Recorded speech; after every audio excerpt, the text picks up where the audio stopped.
Olá pessoal, boa tarde. 8 de 2022, 14 horas.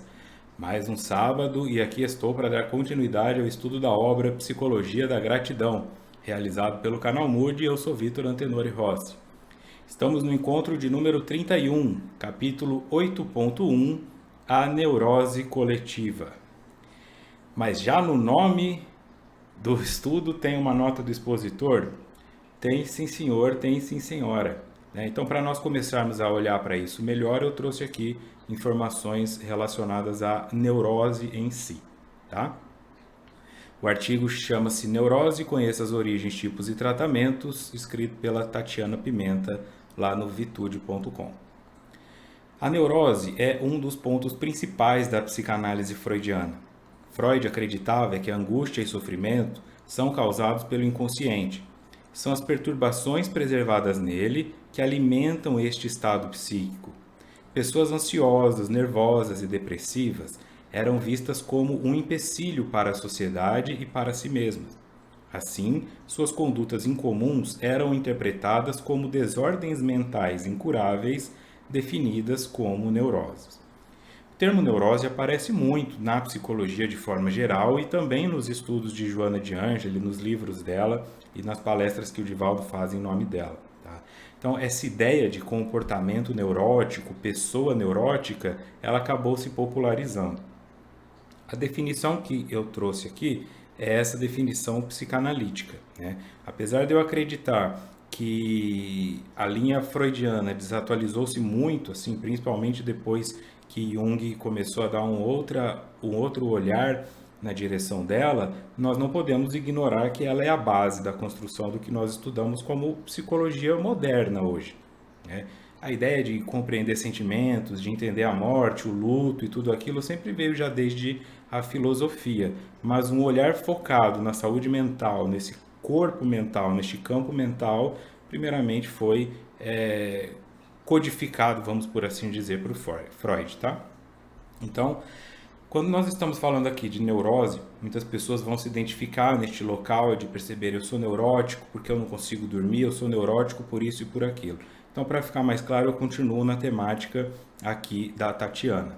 Tá? Alguns tipos de neuroses conhecidos, né, identificados pelos psicanalistas, não só por Freud. Neurose de transferência. O indivíduo transfere seus sentimentos de um relacionamento passado para um do presente. Aqui na visão psicanalítica, tá? Freud tinha a ideia de que o processo terapêutico precisava disso para acontecer.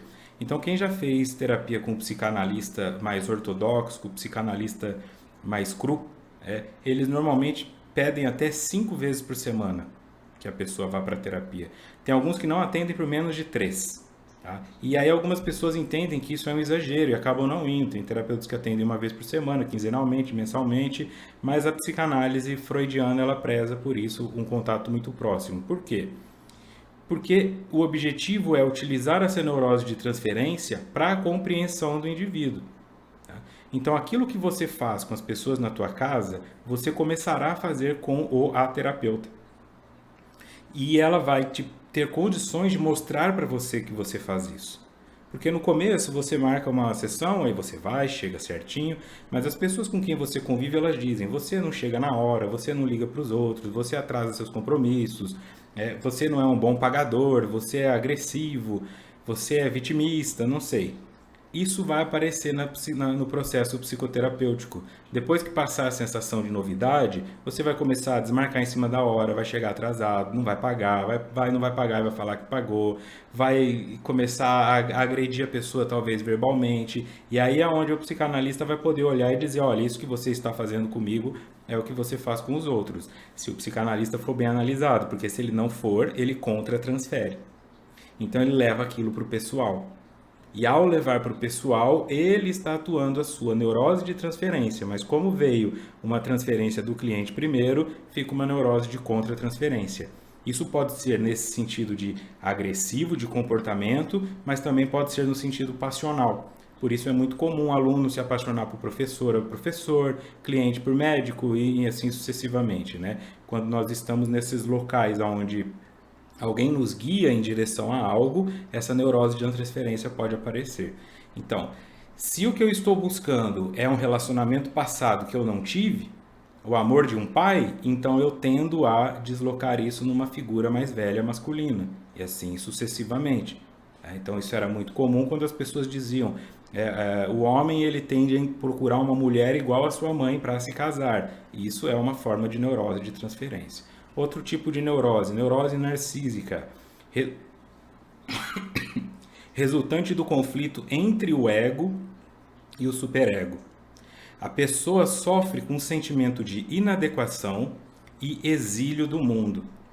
Dentro dessa visão psicanalítica, ego e superego, ego seria o elemento central daquilo que é o equilíbrio entre o id, que é a minha expressão mais primal, tá? Impulsiva, e o superego seriam os valores, a minha moral, o meu conservadorismo e aquilo que me impede de fazer certas coisas, porque fica me incutindo um medo. Nós temos os dois e o ideal é viver no equilíbrio entre ambos. Quando eu fico super egóico, eu viro aquela pessoa castradora, certinha, tudo reto, não pode sair nada do conforme. Quando eu polarizo no outro lado, que é o id, eu viro aquilo que se chama de idiota, né? Uma pessoa que faz tudo sem pensar, inconsequente, e aí se arrebenta todo, tá? Então deve existir em mim um lado que permite que alguns impulsos sejam vividos, mas nem todos, e um lado que coloque um limite nos meus desejos, mas nem todos, tá? Quando a diferença, quando há um conflito entre o ego e o superego, e eu fico muito preso ao que eu estou vivendo, ao que os outros pensam de mim, a como as pessoas estão me enxergando, achando de alguma maneira, isso é inclusive narcísico nesse sentido, porque eu vou na direção de olhar para mim mesmo e me afogo em mim. Ai meu Deus, eu vou sair com essa roupa, eu vou usar esse maiô e eu tô acima do peso. Ninguém tá ligando. Mas na cabeça desta pessoa ela acha que todo mundo está ligando. E aí ela não consegue mais fazer as coisas. Tem vergonha de tudo. Tá? Então, ó, a pessoa sofre com um sentimento de inadequação e exílio do mundo. Não se sente cabendo. Neurose traumática, originada de acontecimentos violentos ou assustadores que deixam marcas no emocional da pessoa. Aí é natural. Uma vez que eu passei por alguma coisa, é esperado que eu tenha medo de que aquilo se repita. Então, quem já foi mordido por um cachorro pensa duas vezes antes de passar a mão em um. Mas quando chega a um ponto de a pessoa não conseguir nem ouvir o latido, quando ela já fica ansiosa, eu vou ter que visitar a casa nova da minha prima e ela tem um cachorro, então eu não vou, ou ela começa a suar pensando que tem que ir, ou ela começa a buscar um monte de respostas para aquilo, aí já significa que tem uma neurose. Tá? Por isso, quando você está em um processo terapêutico, muitas vezes ou a terapeuta vai perguntar para você, de onde vem esse medo? Ah, eu tenho medo de ser abandonada, mas quem foi que te abandonou então? Quando a pessoa diz ninguém, normalmente ela diz, ninguém, deve ter sido de uma vida passada. Porque é esperado que se você tem um trauma, o trauma é uma fratura. Tá? Um trauma ósseo é fraturar o osso. Então, um trauma psicológico é uma fratura afetiva. Algo que para você era sólido, tomou uma pancada e rachou. Essa rachadura não se fechando, você não conseguiu elaborar essa perda, esse luto, ou curar essa criança ferida, ou essa situação em si, isso vai te acompanhando para outros relacionamentos. Tá? Quando eu falo daquela pessoa que o ex-namorado traiu e agora ela acha que ninguém presta, isso é uma neurose traumática. Então, além dela estar transferindo isso para o próximo relacionamento, ela também está transferindo que o outro vai fazer com ela o que o anterior fez. Não dá tempo de que o outro erre, porque na cabeça dela isso irá acontecer em algum momento. Como esse pensamento não desconecta, não importa o que aconteça, isso se transforma em uma neurose. Neurose obsessiva, caracterizada por ideias compulsivas que tomam conta da pessoa, como limpeza e perigo. Assim, a pessoa fica sempre alerta para situações que lhe trazem desejo de compulsão. É o caso da hipocondria e do transtorno obsessivo compulsivo TOC. Hipocondria é aquelas pessoas que são ditas com mania de doença, tá? O transtorno obsessivo compulsivo é um conjunto de neuroses obsessivas. Tá? Eu posso ter uma neurose obsessiva. Eu gosto de arrumar as minhas roupas por cor. Mas além de arrumar por cor, eu tenho que arrumar por tamanho. Aí eu já tenho duas. E aí, mas eu tenho que lavar as amarelas primeiro, depois as verdes. Aí eu já tenho três. Quando isso vai começando a impedir a pessoa de ter uma vida normal, Ela chega atrasada nos compromissos porque ficou verificando se a porta estava fechada. Ela volta no meio do caminho porque acha que o gás ficou ligado ou que o ferro de passar ficou ligado. Aí ela tem um transtorno. Esse é um transtorno obsessivo compulsivo, que é o conjunto de neuroses obsessivas que não foram trabalhadas e se transformaram, portanto, no transtorno, ok? A ideia de doença também passa por isso. Por isso o hipocondríaco vai no hospital para resolver uma tosse, aí ele vê alguém com uma mancha no braço, daqui a pouco o braço começa a coçar e daqui a pouco ele acha que vai ter uma mancha no braço, e assim a pessoa que foi lá para resolver uma tosse acha que está com pneumonia e que vai morrer semana que vem. Isso não é brincadeira, isso é muito sério, porque há um sofrimento psíquico muito grande para quem carrega isso. Neurose fóbica. Presença de uma fobia ou medo de locais, objetos, situações e pessoas. Comportamentos de esquiva, isolamento social e de fuga são comuns. A neurose fóbica ela vai ser sempre observada pelo outro, porque são conteúdos neuróticos, portanto eles são emocionais, eles são irracionais. Neurose não é algo que você controle com o pensamento. Você sabe que o que você está fazendo é exagerado, mas você não consegue controlar. Quando eu falei da pessoa que teve algum trauma com o cachorro, um filhote de cachorro recém-nascido, ela pode ser que ela não consiga chegar perto. Nem dente o bichinho tem, mas ela acha que vai mordê-lo. E a pessoa abre a boca e fala, vê, não tem dente, ela não interessa, é uma fobia. Então é uma neurose fóbica, tá? A pessoa não vai conseguir frequentar determinados locais. Se quando era criança quase se afogou, pode desenvolver neurose de piscina, nunca consegue entrar no oceano, e assim ela vai tendo dificuldade para se desenvolver normalmente. Tá? Então é importante olhar comportamento de esquiva e tudo aquilo. Quando fala de medo de barata, caramujo, medo de qualquer coisa, isso está relacionado à neurose fóbica. Neurose histérica, relacionada ao desejo de chamar atenção e de conquistar a piedade alheia, ou a pacientes que são incapazes de encontrar a verdadeira causa de suas frustrações. Hoje nós poderíamos substituir aqui o histérico por histriônico. Tá? Histérico era um termo no sentido pejorativo, né? Inferiorizando mulheres, cunhado lá atrás. Então, o histriônico é aquilo relacionado ao teatro. Tá? Comportamento histriônico, uma pessoa que faz drama, uma pessoa que parece que está num palco, o tempestade em um copo d'água. Tá? Então, uma neurose histérica ou histriônica é esse espaço onde a pessoa sofre quando ela não consegue ser o centro das atenções. Ela literalmente sofre. Quando você assiste naqueles filmes uma pessoa que chega com o melhor vestido e não sei o que, e entra alguém mais importante que ela e ela sente que precisa destruir essa pessoa, sei lá, o Diabo Veste Prada, Cruella, né? Isso fala sobre esse espaço. É uma pessoa que fica com um sofrimento tão grande que, se ela tiver junto associado uma psicopatia ou uma sociopatia, ela pode inclusive matar a pessoa que tirou a luz dela. Muitos políticos sofrem disso, porque eles não aceitam a ideia de alguém que seja mais novo ou que venha tirar o voto deles. Tá? Às vezes, se você é uma pessoa mais nova e está começando a se destacar dentro de um meio e percebe que está sendo sabotado, sabotada, mesmo que seja com gaslighting, né, que é quando a pessoa ela te agride tentando te convencer de uma forma pseudo-amorosa, olha, você está indo com muita sede ao pote, fica um pouco mais calmo. Você tem muito talento, as pessoas vão perceber isso daqui a pouco, só espera mais 6 meses. Isso é gaslighting. Ela está tentando te fazer acreditar que ela te protege quando na verdade ela está te castrando. Isso pode ser relacionado a uma pessoa com quem você convive que sofre dessa neurose histérica, tá? Ó, são incapazes de encontrar a verdadeira causa de suas frustrações, até porque não querem. Porque a partir do momento que você resolve o problema, você perde o holofote. Então, muitas pessoas não querem perder o holofote e por isso fazem um movimento inconsciente de não se resolverem mesmo em terapia. Neurose do fracasso. Sofrimento derivado de consecutivas situações de fracasso. Aqui especificamente o fracasso, tá? Mas o fracasso também é uma forma de trauma. Então ela se conecta com o trauma. Tá? Isso que nós falamos de neurose, quando você vai para um campo mais junguiano, você vai trabalhando isso também como complexo.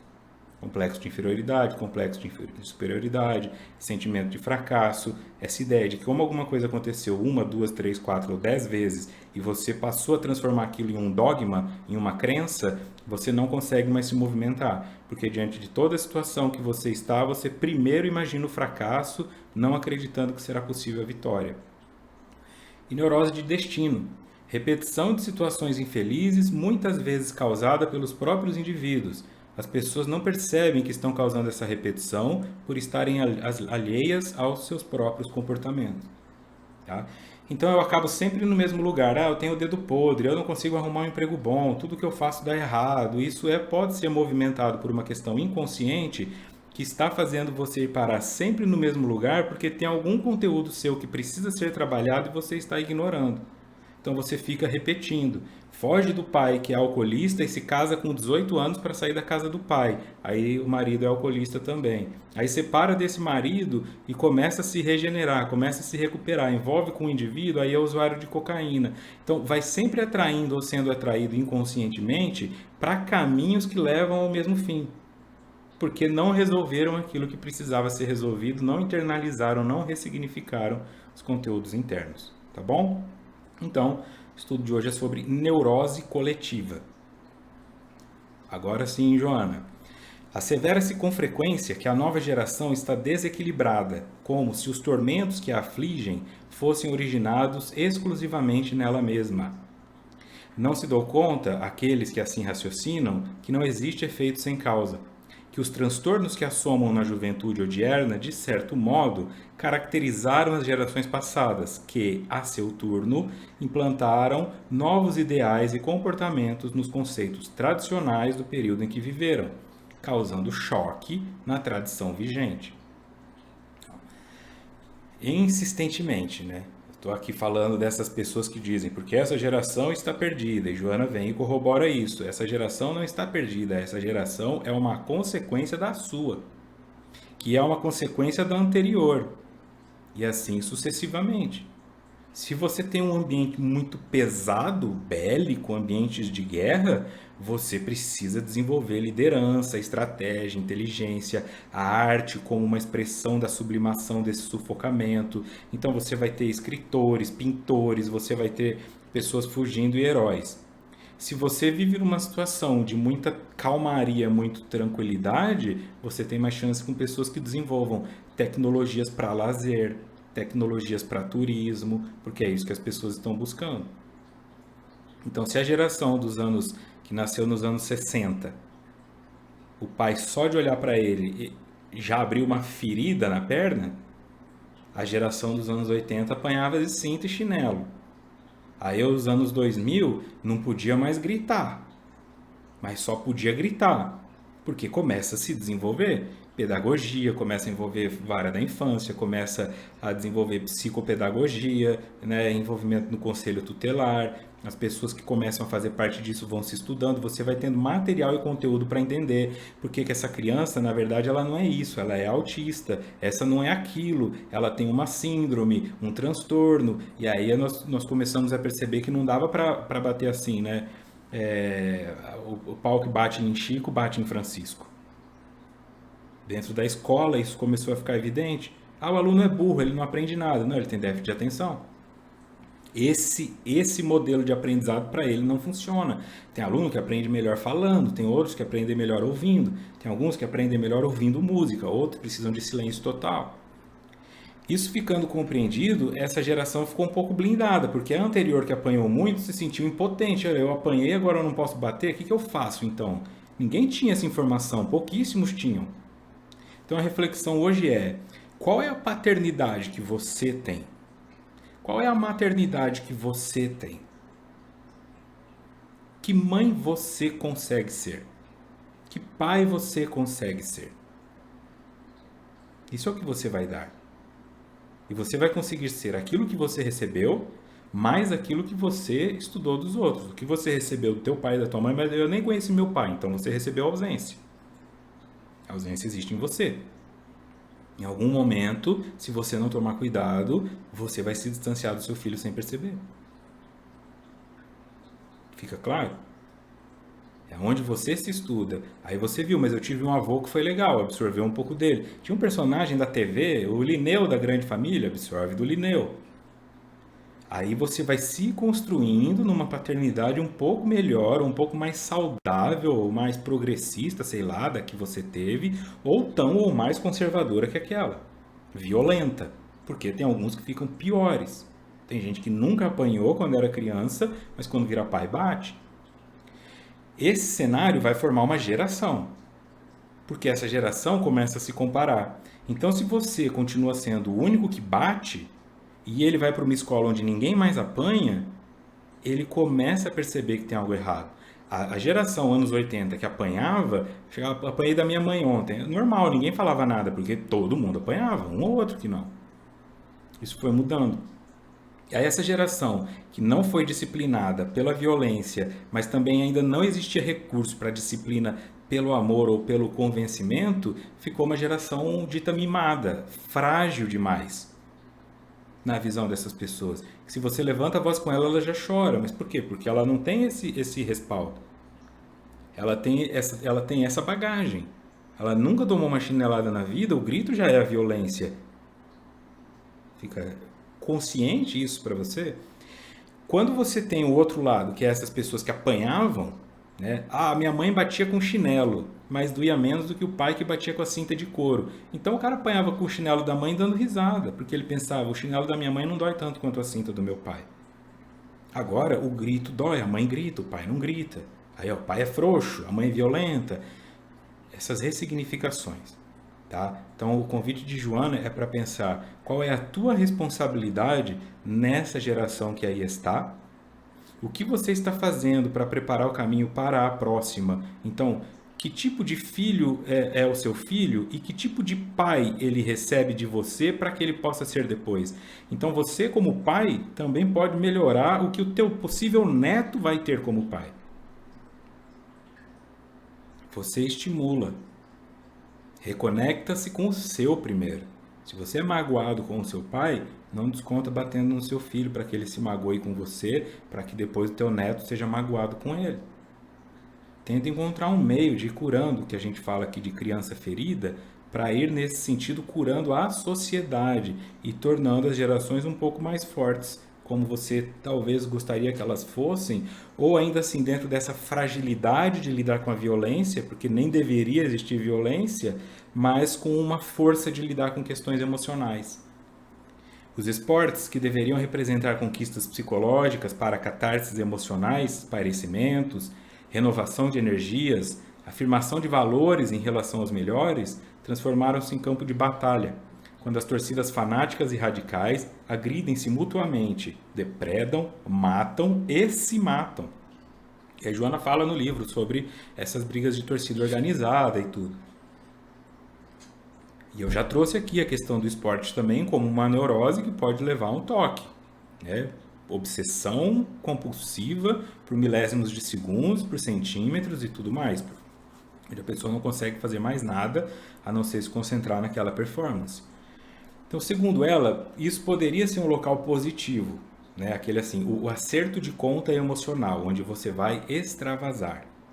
Mas isso acabou virando um campo de batalha, porque as pessoas colocaram o ego. Elas se tornaram fanáticas e radicais.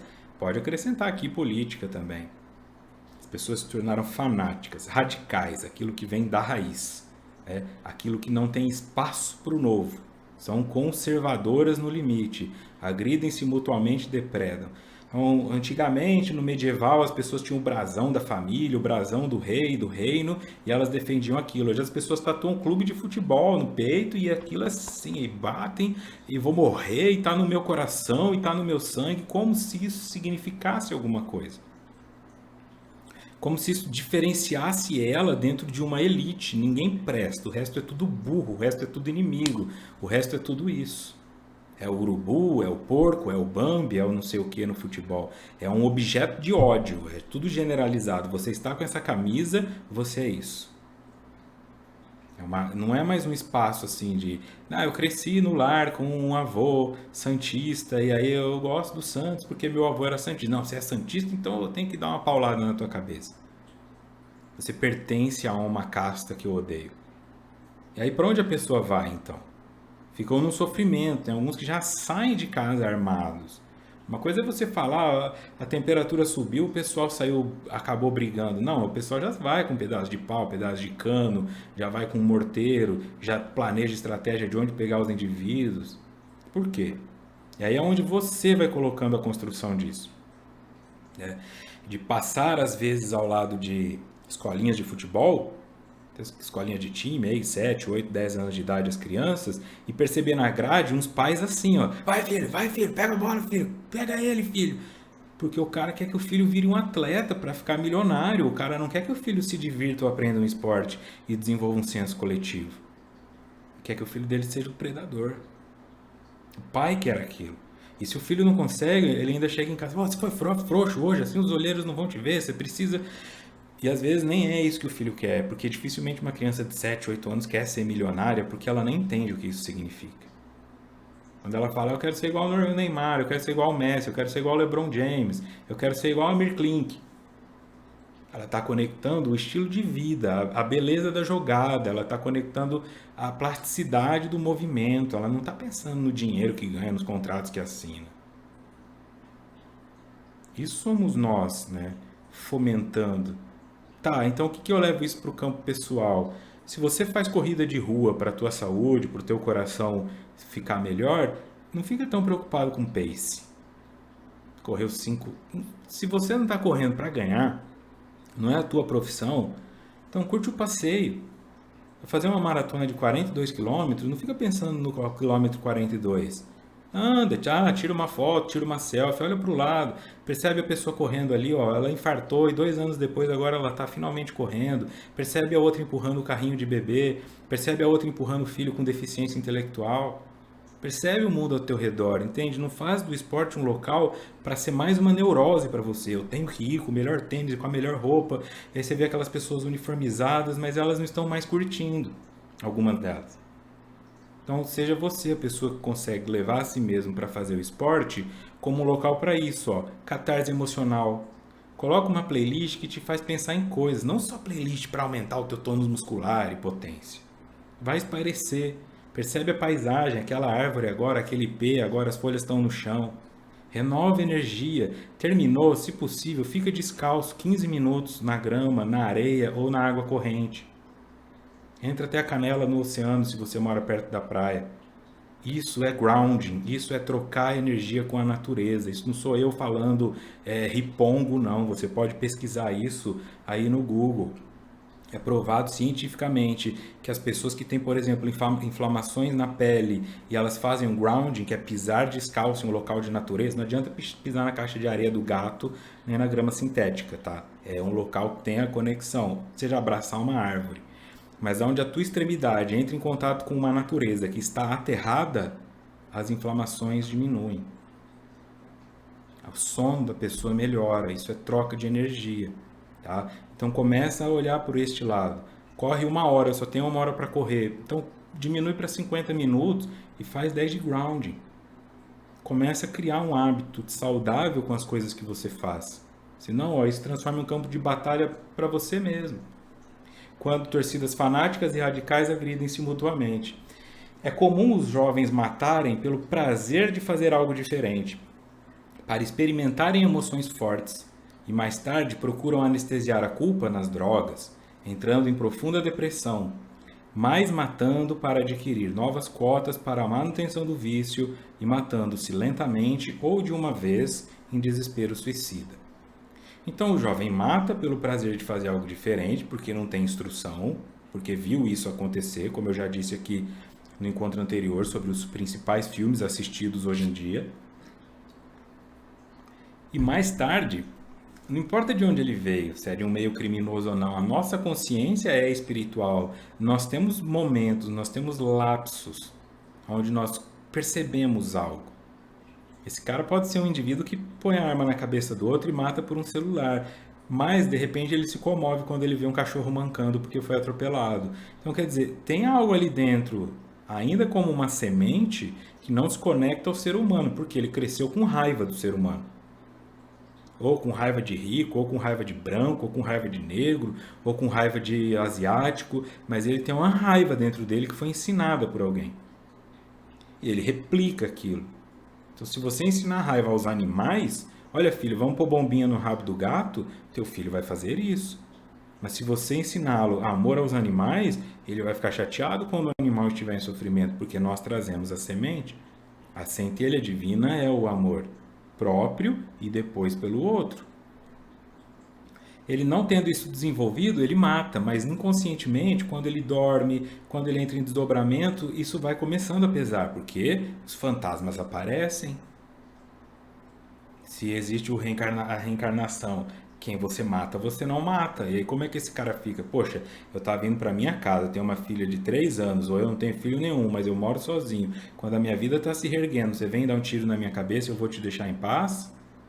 Eu vou te seguir. Aí eu descubro que já teve outro antes de mim.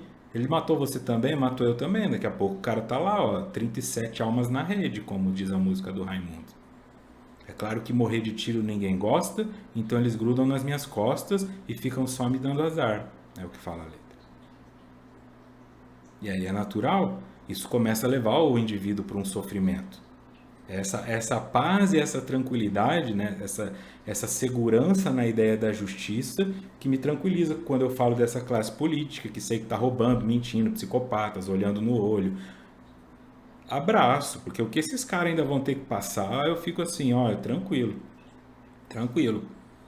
Faz a tua parte aí, mas eu não posso entrar por esse lado de querer fazer justiça com a própria mão. Mas dizer que esses indivíduos não são perturbados, pega a foto de antes e depois de qualquer presidente de qualquer país do mundo. Os caras em 4 anos envelhecem 20. Como? Estão assessorados por tudo. Pode tomar o remédio que quiser. Podem se tratar nos melhores hospitais. Mas não dormem, não descansam, estão estressados, estão paranoicos, estão ameaçados, estão toda hora, estão toda hora. Então, esse já é um lugar por si só de inferno. E tudo isso por dinheiro, tudo isso por poder. Tá? Então, ó, procuram anestesiar a culpa nas drogas, entrando em profunda depressão, mais matando, ou seja, aí para conseguir mais droga eles têm que matar, porque eles não têm dinheiro, e ao mesmo tempo eles estão se matando, e aí esse é um desespero suicida, porque a vida dele é em torno da droga. O índice de suicídio nos países civilizados é espantoso, porque a cultura é materialista, vivendo no inconformismo, e o prazer é o único motivo do significado existencial. Em consequência, as taxas de delinquência juvenil em toda parte são volumosas e prosseguem em crescimento. Encontra-se desse modo instalada a neurose coletiva e destrutiva. Olha onde tudo começa, né? Por que que nos países civilizados as pessoas cometem suicídio? Porque a cultura é materialista. Estão o tempo todo inconformados. E o prazer é o único motivo do significado existencial. Quando acaba o prazer do carro novo, o prazer da mulher mais bonita, o prazer do homem mais bonito, o prazer da casa. Então, aí acaba, e agora? E fica um vazio. Fica um vazio porque é uma sensação de, mas isso não é o suficiente. Essa casa é maravilhosa, mas ela está a 1 quilômetro do centro. O metrô agora ficou longe. É sempre assim um problema. Um problema. Essa pessoa é linda, não sei o quê, mas sexualmente na cama não é tão bom. O outro não era tão bom na cama, mas eu gostava mais de conversar. Aquele emprego. E aí fica assim, ó, sempre inconformado. Não nos conformamos com a situação. Por que eu? Por que meu filho ficou doente? Por que o meu filho não é inteligente que nem o do vizinho? Por que o meu filho foi usar droga? Por que a minha filha engravidou e não a do outro? Tudo vira um problema. As coisas acontecem o tempo todo. Toda hora tem uma adolescente ficando grávida, toda hora tem um adolescente começando a usar droga, toda hora tem alguém batendo o carro, toda hora tem alguém morrendo. E alguém nascendo. Mas nós ficamos sempre querendo que só o melhor nos aconteça. E quando nós conseguimos de alguma maneira criar essa ilusão, esse paraíso artificial, como eu já disse numa outra palestra, de que pronto, agora eu tenho a casa perfeita, a roupa perfeita, mas lá dentro falta alguma coisa, aí é difícil. Então é muito comum você ter taxas de suicídio altas, mesmo em países civilizados e mesmo em países de primeiro mundo, lá no condomínio de luxo. Então, nota do expositor, tá? É o artigo, anualmente mais de 700 mil pessoas cometem suicídio, segundo OMS. Está lá no site do governo brasileiro, do Ministério da Saúde. Segundo dados da Organização Mundial da Saúde, mais de 700 mil pessoas morrem por ano devido ao suicídio, o que representa 1 a cada 100 mortes registradas. As taxas mundiais de suicídio estão diminuindo, mas na região das Américas os números vêm crescendo. Entre 2000 e 2019, a taxa global diminuiu 36%. No mesmo período, nas Américas, as taxas aumentaram 17%. O que é importante além de tudo isso aqui, né? Percebeu, ó, 700 mil pessoas morrem por ano. A cada 100 pessoas que morrem, uma é de suicídio. Isso é muita coisa. 700 mil pessoas. É a população de cidades grandes. Uma cidade grande por ano é destruída por pessoas que cometeram suicídio. Consegue entender o que é a gravidade disso aqui? Tá? No mundo. Então, esse aumento, né, ao mesmo tempo que vem essa diminuição global, isso é muito bom, existe também a mascaração do suicídio. Algumas coisas, você pode ter uma pessoa, de repente, que pula de uma passarela e é assinalada como atropelada. Foi atravessar e morreu, porque ela pula da passarela, cai na rodovia, o caminhão passa. Aí dizem que ela foi atropelada. A pessoa toma um remédio para morrer, fala, teve uma overdose de medicamento. Então, nem todo suicídio vai aparecer como suicídio. A pessoa encontra o pai em casa, se enforcou, fala que foi infarto. Eles vão tentando de alguma maneira, né? Porque isso traz um constrangimento. E tem médicos que aceitam colocar ali no atestado de óbito qual foi a causa. Ele se enforcou. E o que deu isso então? Parada cardiorrespiratória. Então, parada cardiorrespiratória, não suicídio. É muito comum isso. Principalmente se for um médico, uma médica ali, amigo da família, que não sei o quê. Você não quer que o seu filho seja visto como alguém que se matou. Teve uma labirintite e caiu da sacada, não pode falar que se jogou. Então, mesmo esses números, eles não refletem o real. Tem muita coisa escondida no meio disso tudo, muito acidente de carro, que na verdade a pessoa é que jogou o carro no poste. Então, tem que tomar cuidado, assim, de pensar que 700 mil é muito, mas ainda não é o todo. Entre os jovens de 15 a 29, que é essa faixa mais que Joana está falando, né, ainda nota do expositor, o suicídio aparece como a quarta causa de morte mais recorrente, atrás de acidentes no trânsito, tuberculose e violência interpessoal. O consumo de álcool e substâncias psicoativas durante a infância e adolescência possuem relação direta com casos de suicídio entre jovens. Então, o que Joana trouxe anterior está sendo corroborado aqui pela Organização Mundial de Saúde. Tem uma relação com isso. Então, olha aqui, ó, além depois do suicídio, o jovem ele fica atrás de acidente de trânsito, mas quantos desses não são suicídio? Tá? Tuberculose, problemas respiratórios, quantos disso não são consequências do comportamento suicida, seja de cheirar cola ou de fumar narguilé? E violência interpessoal, que é o que ela fala, né, entre pessoas. Não é intrapessoal, não é ele com ele mesmo, é interpessoal, é entre pessoas, que é o que ela falou, por exemplo, das torcidas organizadas, motivo de morte entre jovens. Então, dos 15 aos 29 anos, é mais difícil, né? É mais difícil sobreviver do que 50 aos 60. Porque dos 50 aos 60 você não vai ficar brigando por qualquer coisa, mas dos 15 aos 29 o mundo é muito hostil. O mundo tem muita possibilidade de te machucar. Tá? E aí nós vamos observando isso então, continuando nota do expositor. Segundo Antônio Geraldo da Silva, psiquiatra e presidente da Associação Brasileira de Psiquiatria, o abuso de álcool e outras drogas funciona atuando no ponto desencadeador do suicídio, que é a doença mental chamada depressão, ou seja, os transtornos afetivos. Esse fator representa de 36 a 37% da população que cometeu suicídio. Abuso de álcool e outras drogas. Não para de falar, eles falam álcool e outras drogas. Álcool é droga. Altera o sistema nervoso central é droga, açúcar é droga, cafeína é droga. Por isso eu falo, não adianta, se a tua filha cometeu suicídio aos 16 anos porque ela está 30 quilos acima do peso, ela se matou por causa de açúcar. Ela abusou de açúcar, isso gerou nela uma depressão, em razão do corpo dela ter se modificado. Ela não conseguiu se adequar ao meio e cometeu suicídio. Compreende a importância disso aqui? Então não deixa seu filho beber. Não normaliza o uso do álcool. Porque o álcool altera o sistema nervoso central, o álcool até altera o corpo, o álcool altera a percepção, o álcool aumenta a chance de fazer besteira, de dirigir querendo fazer graça, de não usar camisinha, de pegar DST, de brigar por causa de nada. Olha esses vídeos de gente tomando tiro, é sempre em boteco ou festa 3 da manhã. Por que não foi às 7 da noite? Por que não é na porta da igreja ou na frente do carrinho de cachorro-quente às 8 da noite? Por que é no bar às 3 da manhã ou no fim da festa? Por causa do álcool. O álcool é uma toxicidade imensa para o indivíduo.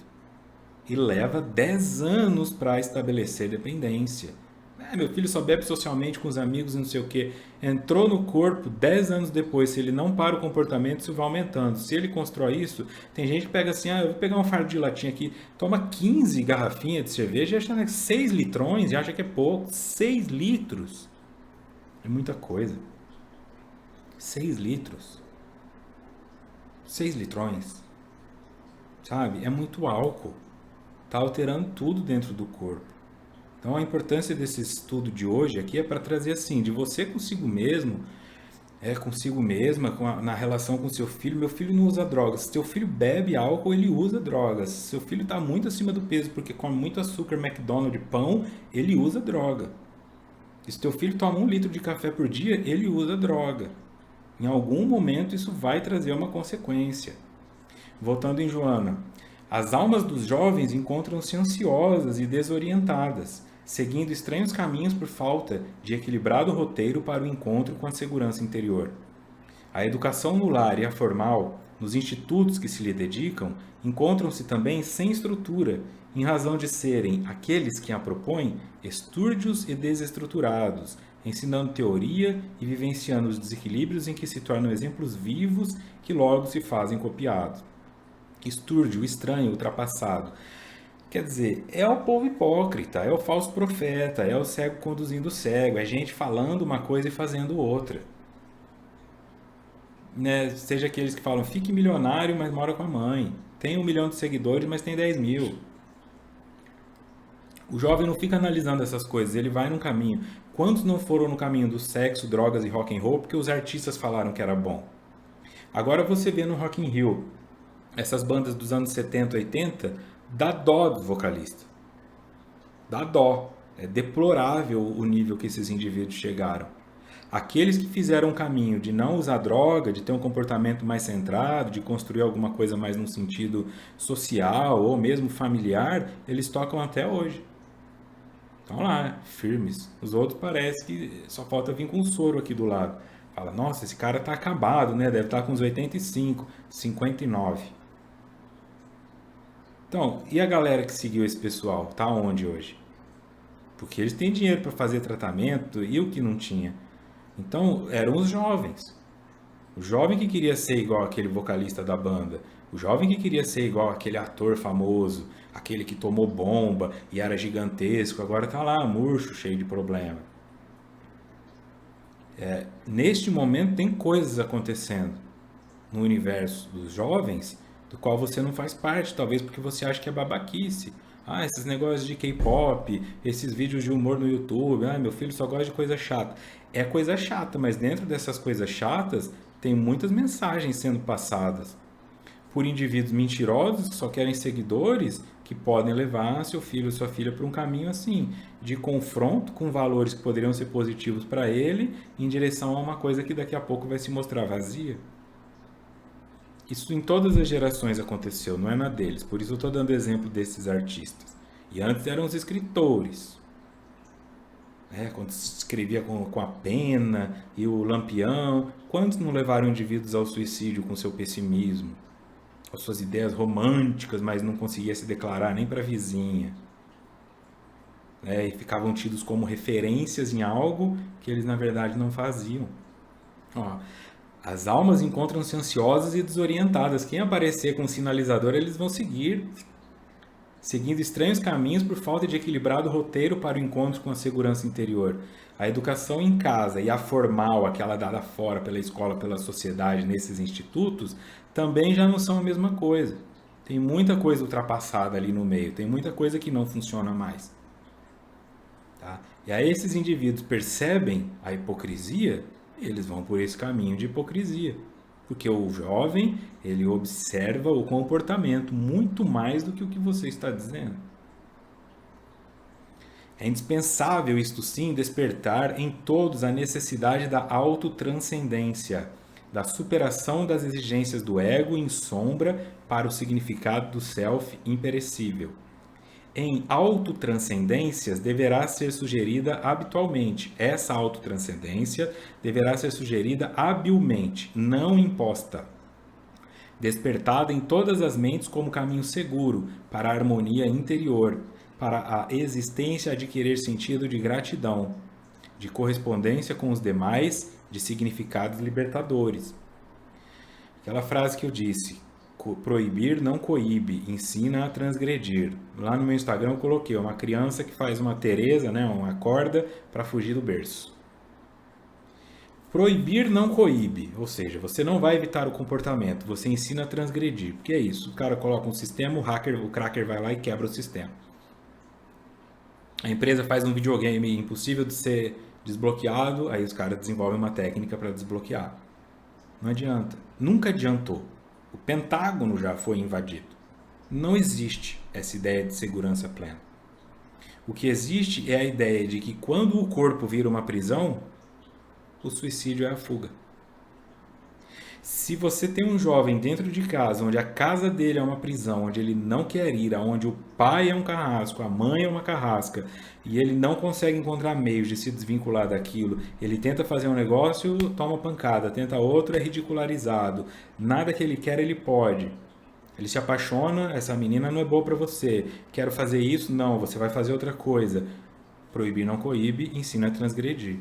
Se ele não consegue transgredir fugindo para casa da avó, se ele não consegue transgredir brigando com vocês, vai chegar uma hora que o suicídio vem como resposta. É a forma de sair do berço, porque o berço é o corpo. Então, se você, como adulto, como adulta, também passa por esse local de começar a pensar no suicídio como uma fuga, é sinal de que os teus caminhos estão pressionados. É sinal de que você está com muitas proibições e poucas permissões. Os valores ou os valores das pessoas com quem você convive estão te sufocando.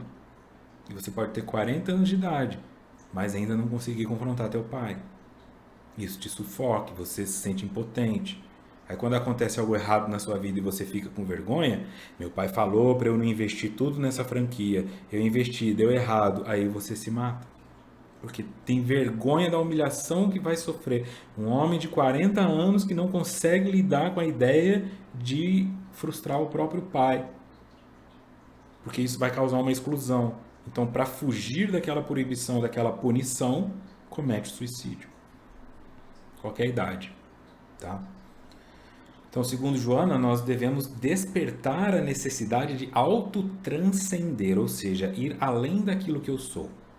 Superar as exigências do ego em sombra. Então, vencer a minha sombra e ir em direção ao self imperecível, que é o espírito, aquilo que não se destrói. Inteligência espiritual. Essa autotranscendência deverá ser sugerida habilmente e não imposta. É meio que aviãozinho para comer o brócolis. Olha o aviãozinho, não engole isso aqui. Porque aí fica ruim. Se ele criar uma neurose traumática com a ideia de autotranscendência, aí ele vai fazer o caminho oposto, compreende? Não pode ser traumática a ideia de crescimento e desenvolvimento para as pessoas. Não tem jeito. Por isso o lema do canal Mude é: mude no seu tempo e do seu jeito, mas mude. Porque se eu estivesse aqui falando, primeiro que Joana não faz isso, mas se eu estivesse aqui falando, faça isso amanhã, senão você vai morrer, aí você não volta. Ou você faz e fique agora. Você vai me dar os parabéns? E não é esse o caminho, é refletir. Quando eu falo do açúcar, do tabaco, não é para fumar escondido de mim se me encontrar na rua. Nem para fumar escondido de você. É para perceber que te faz mal e começar a trabalhar para parar. Se você não liga que te faz mal, continua, não tem problema. Cada um se vive e se morre como bem entende. Temos que ser perfeitos e viver até os 90 anos, sabe, sem glúten. Não, se arrebenta um pouco se for necessário e aguenta as consequências e tal. Não é sobre ter uma vida casta, franciscana ainda. Mas é sobre tomar consciência. Você está consciente que esse hábito está te matando, que esse hábito está te causando uma inflamação, que esse hábito está trazendo sofrimento para outras pessoas ou animais? Estou. Não tem problema? Não. Então não tem problema. O problema é quando você não percebe que isso te faz mal e acha que o indivíduo que usa cocaína vai morrer, mas que o que se entope de açúcar não. Que o que come muita gordura não está entupindo a artéria. O problema é o que fuma maconha. Quando na verdade cada um está se construindo e se destruindo de uma maneira. Eu te ajudo a perceber quais são as tuas, tanto na construção quanto na destruição. Destruição. No passado, as religiões dominantes estabeleciam que o primeiro filho deveria pertencer às armas, a fim de salvar o Estado. O segundo pertenceria a Deus, servindo à religião e entregando-se-lhe em totalidade, embora sem nenhuma vocação nem desejo. O mesmo ocorria em relação à filha, que deveria servir a Deus, educar-se em serviços domésticos, sendo-lhe negado o direito ao conhecimento, à cultura, porque era tida como inferior, sem alma, sem discernimento. Calma, é outro gaslighting, né? E além da burrice inconstitucional, porque se as mulheres eram vistas como sem alma e esses homens nasceram de mulheres, então a alma deles veio da onde, né? Então, quer dizer, a pessoa não para e pensa, realmente, tem razão, filha, você tem que aprender a cozinhar, senão você não vai arrumar um bom marido. Isso é gaslighting. A pessoa internalizou. Tá errado, não faz sentido nenhum, mas ela internalizou, tornou-se uma verdade e ela defende isso. Ela defende o abusador, seja esse abusador uma ideia ou uma pessoa. Tem muita gente passando por isso agora na vida, assim.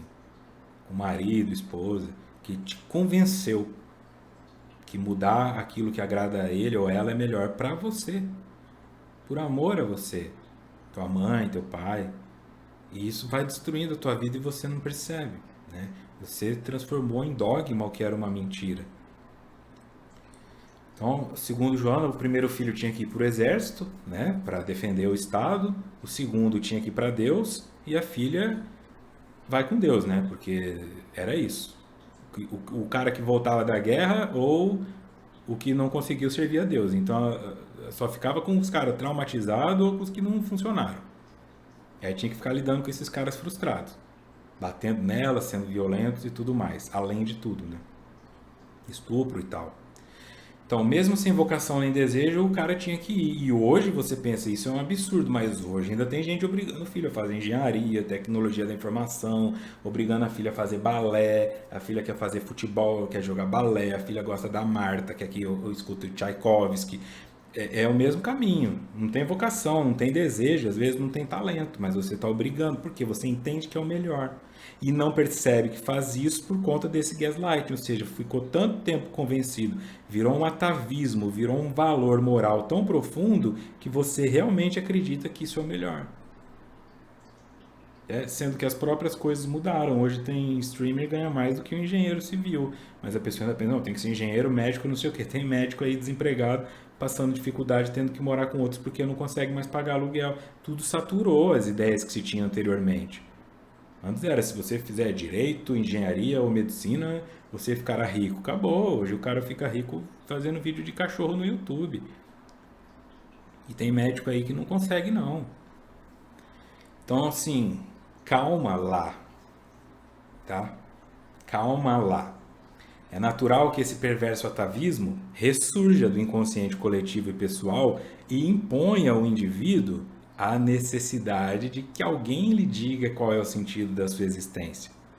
Mesmo quando recorrem a determinadas psicoterapias, inadvertidamente alguns profissionais transformam-se em gurus, respondendo pelas vidas e comportamentos dos seus pacientes, em tentativa de eliminar-lhes as preocupações, o que resulta sempre em mantê-los na ignorância, na dependência doentia e na aflição mascarada do bem-estar.